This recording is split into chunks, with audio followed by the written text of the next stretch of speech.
یکی از خوانندگان سامانه بامداد با ارسال عکس‌های نو از شهر استرافشان خبر داد که گذرگاه زیر زمینی در درآمدگاه این شهر در نزد بازار کلانترین استرافشان دیگر باره به کار درآمده است و مردم میتواند توسط آن به ملال راه را عبور کند.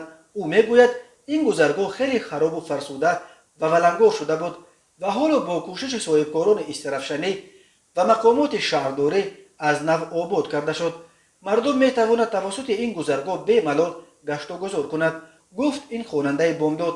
در عکس‌های ارسال شده دیده می شود که مغازه قالین‌ها را کنارتر گرفتند و در جایی که چند روز پیش دیوار بود برای رو آی مردم یک دروازه چسبانیدند. 2 روز پیش یک منبع پایگاه خبری بامداد از استرافشان با ارسال 2 عکس خبر داد که در این منطقه ولایت سوخت گذرگاه زیر زمینی را که در یک مکان پرازدحام در نزد بازار جایگیر شده بود محکم کرده به فروشگاه تبدیل دادند.